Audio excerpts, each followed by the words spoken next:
कोल्हापुरातून बातमी। कोल्हापूरच्या सिद्धार्थ नगरमध्ये 2 गटात दगडफेक झालेली आहे। रस्त्यावर बांधलेला स्टेज काढण्यावरून हा वाद झाला आणि यामध्ये वाहनांची तोडफोड करण्यात आली आहे। तर 4 पोलिसांसह 10 जण जखमी झाले असल्याचं कळतंय।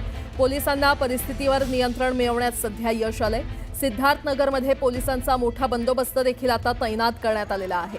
कोल्हापूरमध्ये ही घटना घडलेली आहे। रस्त्यावर बांधलेला स्टेज काढण्यावरून हा वाद झाला। 2 गटात हा वाद झालाय आणि सिद्धार्थ नगरमध्ये 2 गटात दगडफेक करण्यात आलेली आहे। वाहनांची देखील तोडफोड करण्यात आली असल्याचं कळतंय। यामध्ये 4 पोलिसांसह 10 जण जखमी झालेले आहेत। दरम्यान पोलिसांना परिस्थितीवर नियंत्रण मिळवण्यास सध्या यश आलेलं आहे आणि या संपूर्ण सिद्धार्थ नगर परिसरात पोलिसांनी मोठा बंदोबस्त देखील तैनात केलेला आहे। अधिक माहिती देत आहेत आमचे प्रतिनिधी ज्ञानेश्वर साळोखे आपल्यासोबत जोडले गेलेले आहेत। ज्ञानेश्वर, नेमकं काय घडलंय? कोल्हापुरातल्या सिद्धार्थ नगर परिसरातली ही घटना आहे। नुकतंच या ठिकाणी सर्किट बेंच झालेली, सर्किट बेंचच्या हाकेच्या अंतरावरती झालेली ही घटना आहे। या ठिकाणी पाहायला गेलं तर एका तरुण मंडळाचा वर्धापन दिनाचा कार्यक्रम होता आणि त्या वर्धापन दिनाच्या कार्यक्रमानिमित्त या ठिकाणी स्टेज आणि कमान उभारण्यात आली होती। मात्र इथल्याच बाजूच्या एका तरुण मंडळाचा त्या कमान आणि स्टेजवरती आक्षेप होता आणि त्या अनुषंगाने त्यांनी लक्ष्मीपुरी पोलिसांमध्ये या संदर्भातली तक्रार दिली होती।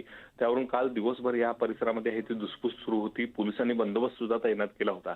मात्र एकूणच संध्याकाळच्या दरम्यान आहे ते हे 2 गोट आमने-सामने आले आणि त्यांच्यातला तणाव आहे ते वाढत गेला आणि रात्री या तणावाचं रूपांतर आहे ते दंगलीमध्ये झाल्याचं पाहायला मिळालं। दोन्ही बाजूनी मोठा जमाव आहे ते एकमेकांच्या अंगावरती धावून गेला। दोन्ही बाजूनी प्रचंड दगडफेक आहे ती या सगळ्या परिसरामध्ये पाहायला मिळाली। यासोबतच वाहनांची तोडफोड, जाळपोळ आणि पोलिसांच्या अंगावरती सुद्धा या ठिकाणी दगडफेक करण्याचे प्रकार झालेले आहेत आणि एकूणच पाहायला गेलं तर या घटनेमध्ये जवळपास 10 वाहनांचं नुकसान झालेलं आहे, 10 पोलीस आहेत ते जखमी झालेले आहेत।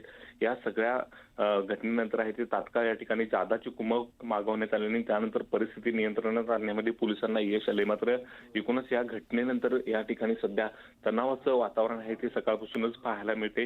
पोलिसांची जादा कुमक या ठिकाणी तैनात आहे। या घटनेमुळे आहे ते प्रचंड नुकसान आहे ते सामान्य नागरिकांचं सुद्धा या परिसरामध्ये झाल्याचं पाहायला मिळते।